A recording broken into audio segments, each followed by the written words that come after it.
जय हिंद। स्वागत करते हैं भगत सिंह जी के क्लास में। आज हम लोग पढ़ेंगे लोकसभा। लोकसभा अनुच्छेद 81 में वर्णन है। किस में वर्णन है? 81 में। भारतीय संविधान के अनुच्छेद 81 में लोकसभा का वर्णन है। लोकसभा को किस नाम से जाने जा सकते हैं? निम्न सदन, निम्न सदन, अस्थायी सदन,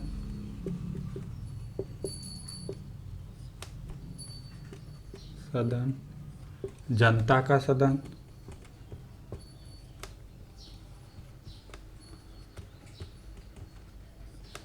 लोकप्रिय सदन,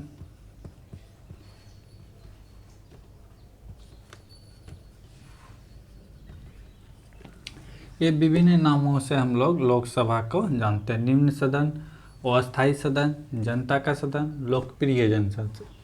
लोकप्रिय वो अस्थायी क्यों कहते हैं? क्योंकि ये 5 साल में भंग हो जाती है। इस राज्यसभा की तरह नहीं, कभी भंग नहीं होता है। ये 5-5 साल में भंग हो जाता है, हो सकता है उससे पहले। जनता का सदन क्योंकि ये इसमें जनता डायरेक्ट वोट करती है, तो ये जनता का सदन।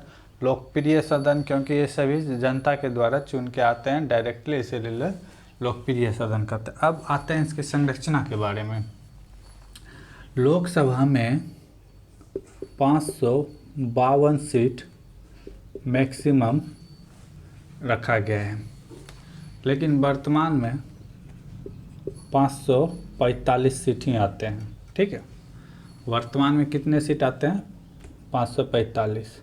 ये 7 सीट जो है POK है, पाक ऑक्यूपाइड कश्मीर, पाक अधिकृत कश्मीर।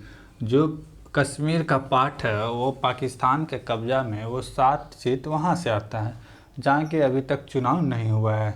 यानी कि भारत उसमें कब्जा नहीं है, पाकिस्तान के कब्जा में, जिसके कारण वहाँ पे चुनाव नहीं होता है। ये 7 सीटों में वहाँ के जनता के द्वारा। तो टोटल सीटों की संख्या कितने हो गया? 545। अब इसमें आता है कि राज्य से कितना आता है। राज्य से आता है 530, केंद्र शासित प्रदेश से आता है 13, आई 2 आता है एंग्लो इंडियन से। अब जो है एंग्लो इंडियन को हटा दिया गया है। 104वां संविधान संशोधन के द्वारा इस पद को हटा दिया गया है। ठीक है, एंग्लो इंडियन पद को। लेकिन एंग्लो इंडियन की बात करें तो ये सीट को परिभाषित किया गया था 331 में। ठीक है, कि 2 सीट यहाँ पे एंग्लो इंडियन होगा, जो कि राष्ट्रपति द्वारा मनोनीत किया जाता था मंत्रिपरिषद के सलाह पर। और एंग्लो इंडियन की परिभाषा 366 आर्टिकल्स में था। ठीक है, जो अब इसे हटा दिया गया। एंग्लो इंडियन किसे कहते थे? वैसे विदेशी, जिस समय भारत आज़ाद हो रहे थे तो कुछ जो थे अंग्रेज भारत में ही बस गए थे, यहीं के महिलाओं के साथ शादी करके यहीं बस गए थे। तो वैसे जिसके पूर्वजों यानी कि इंग्लैंड के थे, यानी कि ब्रिटिश थे, तो उसे एंग्लो इंडियन कहा जाता था। लेकिन वो 104वां संविधान संशोधन द्वारा इससे हटा दिया गया 2 सीटों को। विधानसभा से भी हटाया है और संसद भवन से भी हटाया है, लोकसभा से। ठीक है, अब बात आते हैं सदस्यों का चुनाव। इसका सदस्य का चुनाव कैसे होता है?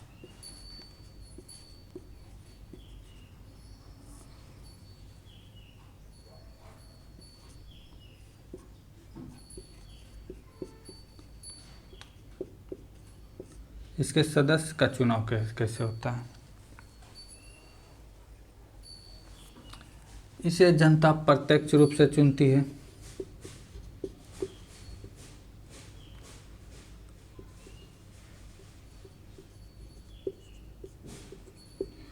जनता डायरेक्ट वोट करती है लोकसभा के सदस्य को। ठीक है, 10 लाख में एक प्रतिनिधित्व का चुनाव होता है।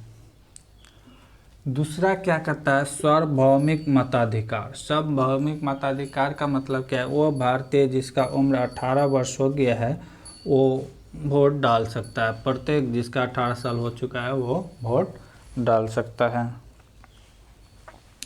तीसरा क्या कहता है?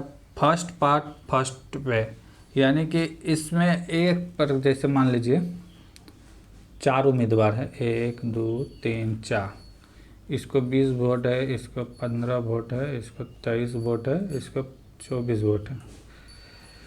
तो इसमें ऐसा नहीं रहता है कि जितना मताधिकार हुआ उसका 50% +1 होना चाहिए। इसमें ऐसा नहीं, जो मैक्सिमम यानी कि जनता का वोट लाएगा वो विनर हो जाएगा। यहाँ पे जैसे देखिए ये सबसे ज़्यादा 24 लाया है तो ये विनर हो जाएगा। ऐसा नहीं कि 50 यानी कि जितने मत में चुनाव हुआ, जितने मत यानी कि जितने व्यक्ति का यानी कि मताधिकार का प्रयोग किया था +1 होना चाहिए, नहीं, उसमें से जो मैक्सिमम लाएगा वो सरकार बनाएगा। ठीक है, इसमें ऐसा नहीं, जैसे राष्ट्रपति के चुनाव में होता है क्या 50+1 वोट लाना ही पड़ेगा आपको, लेकिन यहाँ पे ऐसे चुनाव पे वो प्रक्रिया नहीं होती है। ठीक है, मैक्सिमम जो लाएगा वो विनर हो जाएगा। अब आता है बात इनकी योग्यता का, कि योग्यता क्या क्या होना चाहिए।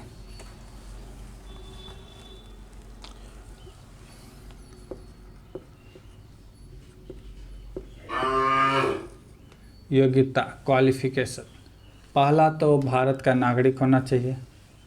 भारत का नागरिक होना बहुत ही ज़रूरी है। ठीक है, दूसरा क्या कह रहा है, कम से कम उसका एज 25 साल होना चाहिए,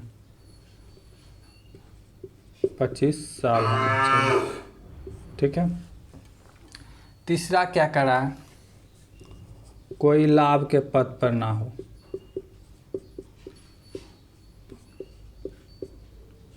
ना हो। ठीक, लाभ का पद मतलब गवर्नमेंट जॉब, अगर कोई मंत्री पद में तो कोई दिक्कत नहीं है। चौथा क्या कर रहा है, मानसिक रूप से संतुलित हो, मानसिक रूप से संतुलित हो, पागलपन ना हो, ये सब बात समझ रहे होंगे। पांचवा दिवालिया ना हो। छठा क्या कर रहा है, जो संविधान में कानून बने उसे फॉलो करना चाहिए, संसद को फॉलो करना चाहिए। तो ये उसकी योग्यता थी, क्या क्या होना चाहिए। लेकिन आप देख रहे होंगे कि कहीं भी पढ़ाई लिखाई की बात नहीं होता है कि इतना पढ़ा होना चाहिए, इतना हाइट होना चाहिए, तो ये सब की ज़रूरत नहीं है। योग्यता के बाद आ जाता है कार्यकाल। कार्यकाल, ठीक है, कार्यकाल लोकसभा का 5 वर्ष होता है, लेकिन ये फिक्स्ड नहीं है, फिक्स्ड नहीं है। हो सकता है सरकार गिर जाने से 5 साल से पहले भी इसे विघटन किया जा सकता है। मैक्सिमम है 5 साल, 5 साल के अंदर या 5 साल के बाद इसका विघटन होना तय है। कैसे सिचुएशन में नहीं होगा, अगर देश में राष्ट्रपति शासन लगा हुआ है तो उस समय लोकसभा का विघटन नहीं होगा और एक बार में 1 साल के लिए तक बढ़ाया जा सकता है, तो वहाँ पे देखेंगे अलग से।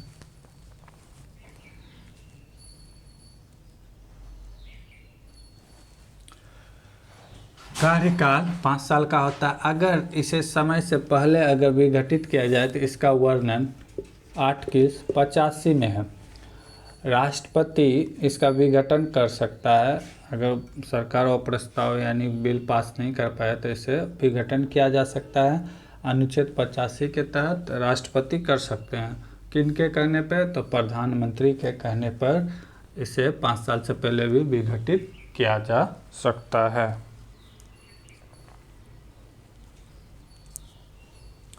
अब कहता है कि अगर विघटित राष्ट्र, अगर देश में आपातकाल लगा हो, जैसे अनुच्छेद 352 लगा हो, तो इसके तहत अनुच्छेद 83 के 2 में वर्णन है कि इसका कार्यकाल 1 वर्ष के लिए बढ़ा दिया जाएगा, 1 साल के लिए बढ़ा दिया जाएगा। ठीक है, अगर फिर भी जैसे मान लीजिए अभी 2023 है, ठीक, 24 में चुनाव होना है, 24 में चुनाव होना है, 24 में राष्ट्रपति शासन लग जाए, ठीक है, अनुच्छेद 352 लग जाए, तो ये चुनाव जो 24 में होना था इसे 1 साल के लिए बढ़ा दिया जाएगा, यानी कि कार्यकाल को 1 साल के लिए बढ़ा दिया जाएगा। तो अब ये चुनाव कब होगा, 2025 में।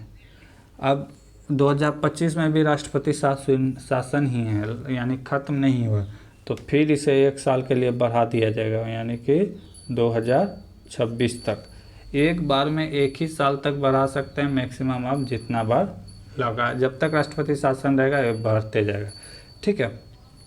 लेकिन जैसे राष्ट्रपति शासन ख़त्म हुआ, जैसे मान लिया ख़त्म हुआ, तो 6 मंथ के अंदर इलेक्शन करवाना होगा, ठीक है। एक बार में 1 साल तक बढ़ा सकते हैं, जैसे ही राष्ट्रपति शासन खत्म हुआ 6 महीना के अंदर चुनाव करवाना ही पड़ेगा।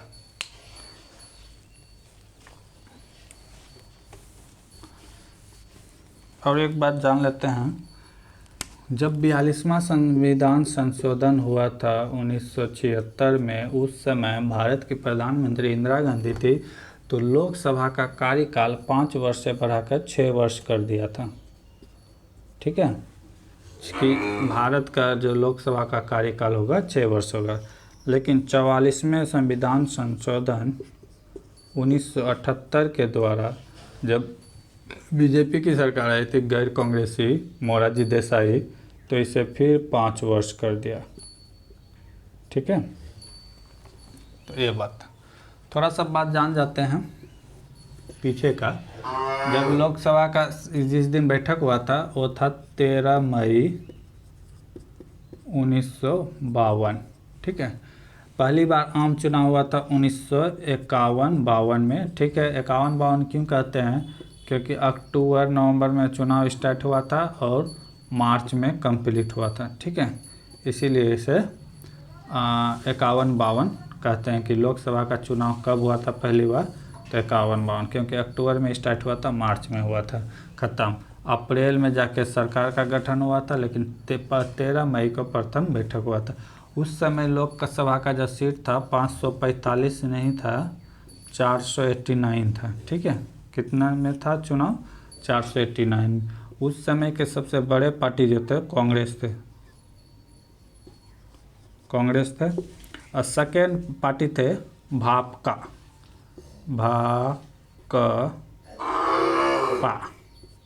भाजपा ने भापका, भारतीय कम्युनिस्ट पार्टी, ठीक है। ये सेकेंड लार्ज था, ये तो फर्स्ट थे कांग्रेस, सेकेंड ये थे। ऐसे छोटे छोटे बहुत सारे पार्टी हुए, लेकिन सेकेंड में थे भापका, ठीक है।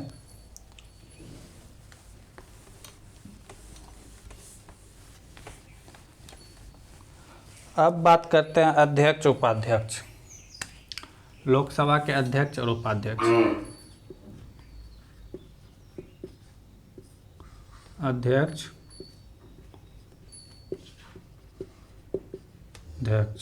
ठीक है। इतने जो सदस्य हैं, यानी कि 545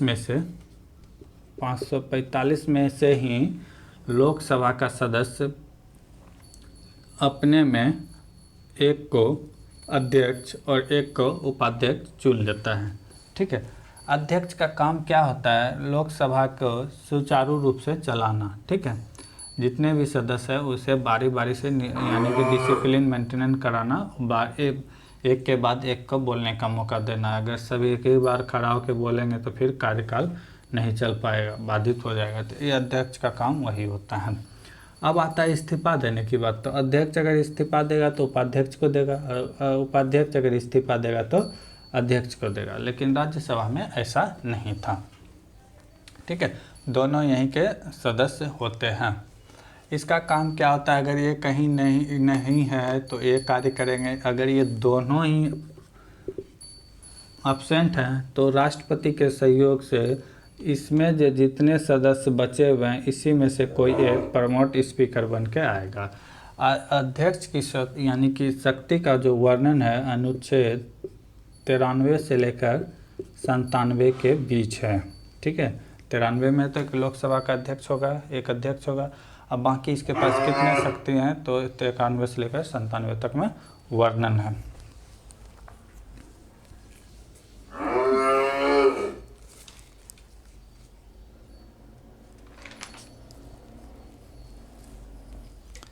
अब आता है कि लोकसभा की शक्तियां क्या क्या है। लोकसभा का जो अध्यक्ष है तो इसके शक्ति क्या क्या है। क्या करा है, किसी भी विधेयक को धन विधेयक बताने के लिए लोकसभा का ही मेन महत्व होता है। किसी भी विधेयक को धन विधेयक है कि नहीं, इसी को अध्यक्ष यानी कि पावर है। संयुक्त अधिवेशन की अध्यक्षता भी लोकसभा के अध्यक्ष ही करते हैं, जो अनुच्छेद 108 में संयुक्त अधिवेशन का व्याख्या है। ठीक है, इसका भी अध्यक्षता कौन करता है, लोकसभा के अध्यक्ष ही करते हैं।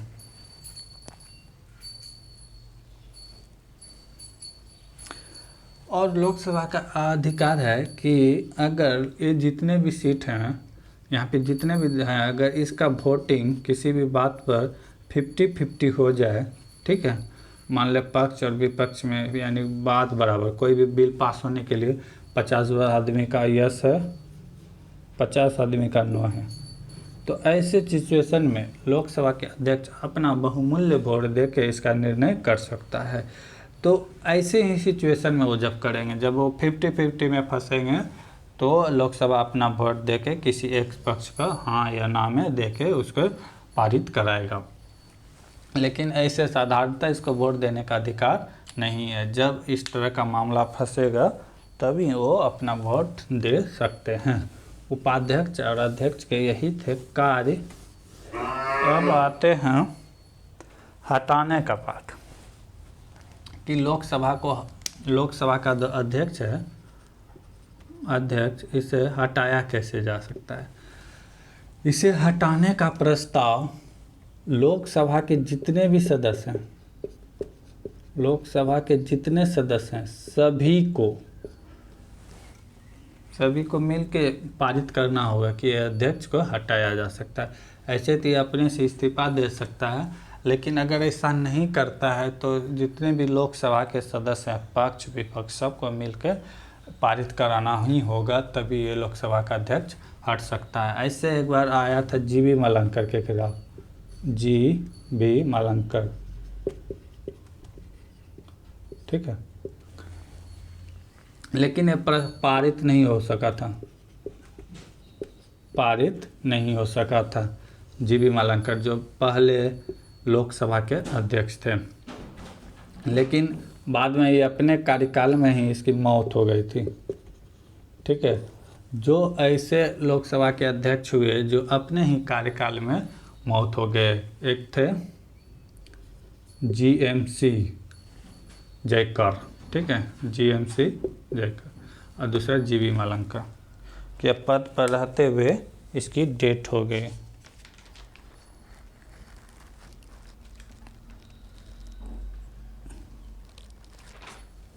जीएमसी बाल योग, जीएमसी बाल योग, ये दो ऐसे हुए, एक जीबी और एक कि अपने कार्यकाल में ही डेथ की। ठीक है,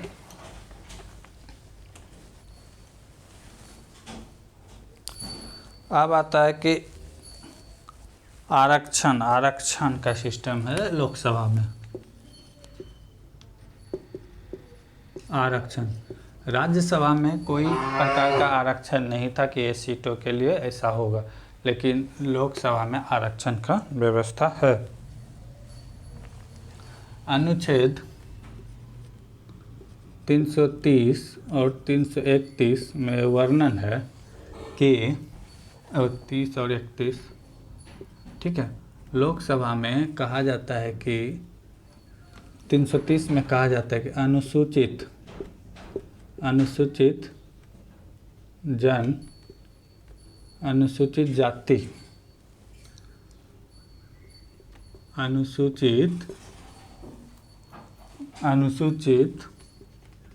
जाति के लिए 84 सीट है, ठीक, जनजाति के लिए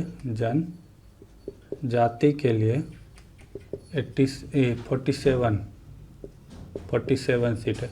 लेकिन जब शुरू हुआ था तो ये 10 वर्ष के लिए रखा गया था कि इस टाइप का रहेगा, 10 साल के बाद इसे ख़त्म कर दिया जाएगा। लेकिन बीच में जो है संशोधित होते होते 2020 में भी अभी ये व्यवस्था है, 2020 में भी ये व्यवस्था था, 2020 से संशोधित करके अब 2030 किया गया है। 2030 तक ऐसा आरक्षण सिस्टम चलेगा। ठीक है। अब कहता है कि लोकसभा की विशेषता क्या है। ठीक है। और अनुच्छेद 31 में 2 एंग्लो इंडियन का वर्णन था, एंग्लो इंडियन, जो अब इसे समाप्त कर दिया गया है। अब आता है कि लोकसभा की विशेषता क्या है। लोकसभा की विशेषता क्या है, इसका जो है लोकसभा का मंत्री परिषद जो होते हैं, क्योंकि सरकार जो बनाते हैं तो वो लोकसभा के सदस्य से ही बनते हैं, राज्यसभा के सदस्य बनते नहीं। तो लोकसभा के जो हैं सदस्य वो मंत्री परिषद जो होते हैं वो लोकसभा के प्रति उत्तरदायित्व होते हैं। जो भी उसे वाद विवाद होगा वो लोकसभा में पेश करना होगा। ठीक है। लोकसभा बनाने यानी सरकार बनाने के लिए लोकसभा में ही बहुमत की ज़रूरत है, राज्यसभा में बहुमत की ज़रूरत नहीं है। ठीक है।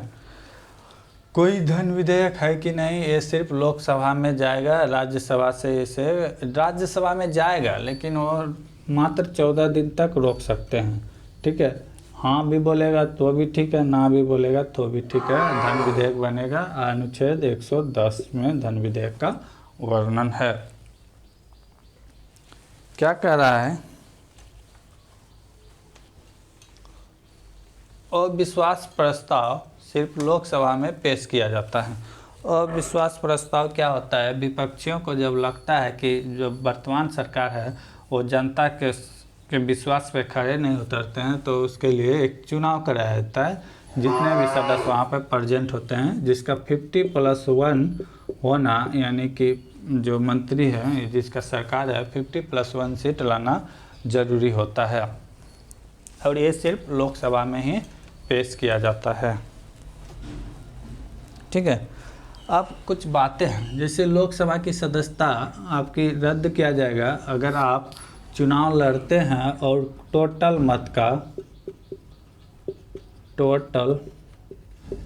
वोट्स का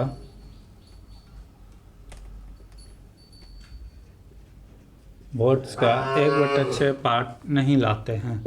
मान लीजिए कि आप कहीं से चुनाव लड़े, वहाँ पे 600 का मत यानी कि मत था। ठीक, तो आपको 1/6 यानी कि 100 से कम अगर सीट लाते 100 से कम मत लाते हैं यानी वोट चलाते हैं तो आपका जो जमानत के रूप में कुछ सिक्योरिटी लिया जाता है चुनाव आयोग के द्वारा, वो जब्त कर लिया जाएगा। ऐसा हर चुनाव में होता है, मुखिया के चुनाव में होता है, सरपंच के चुनाव पे होता है। तो ये है 1/6। अगर आप नहीं ला पाते हैं वोट तो आपकी जमानत भी रद्द हो जाएगा, जो रखे हुए थे यानी सिक्योरिटी मनी वो भी जब्त कर लिया जाएगा। ठीक है। अब कहता है कि विपक्ष के नेता बनने के लिए टोटल सीट का 1/10 होना चाहिए। लोकसभा में जितने भी सीट हैं, मान लेते हैं 545 है तो इसका 1/10, ठीक है, लगभग 54.5, तो इसको 55 मान लेते हैं कि अगर आप विपक्ष का नेता हैं, विपक्ष में हैं, तो कम से कम 55 सीट आपको लाना ही पड़ेगा। ठीक है, कम से कम 55। और विपक्ष के नेता को जो है कैबिनेट दर्जे का दर्जा दिया जाता है। जो फैसिलिटी कैबिनेट मंत्री को दिया जाता है वही विपक्ष के नेता को भी दिया जाता है। तो अगर आप विपक्ष में आते हैं तो 1/10 लाना ही पड़ेगा सीट का। कोरम पूर्ति के लिए 1/10 चाहिए। कोरम क्या होता है, जब लोकसभा की बैठक होता है तो उससे पहले गणपूर्ति होता है। गणपूर्ति मतलब कि आदमी को गिना जाता है कि कितने आदमी आज प्रेजेंट है। अगर 1/10 से कम है तो उस दिन लोकसभा की बैठक नहीं होती, इसे स्थगित कर दिया जाता है। यानी कि 55 सदस्य अगर कम है तो गणपूर्ति नहीं होगा और उसे स्थगित कर दिया जाएगा। उस दिन जब लोकसभा का पूरे जाएंगे, अंदर की बात पढ़ेंगे तो वहाँ और अच्छा से समझेंगे। और क्या कहता है, अगर कोई लोकसभा अध्यक्ष, लोकसभा के जो सदस्य हैं, बिना अनुमति के 60 दिन तक अगर अनुपस्थित रहता है तो उसकी सदस्यता रद्द कर दी जाएगी। बिना बताए 60 दिन तक अगर वो संसद भवन में नहीं आते हैं तो उसकी सदस्यता रद्द कर दिया जाएगा।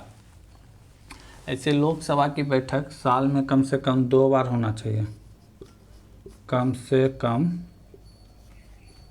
2 बार होना चाहिए, ठीक है, कम से कम 2 बार होना चाहिए। 6 महीने से अधिक का गैप नहीं होना चाहिए, 6 मंथ से अधिक का गैप एक बार में नहीं होना चाहिए, एक सभा से दूसरे सभा के बीच में, ठीक है।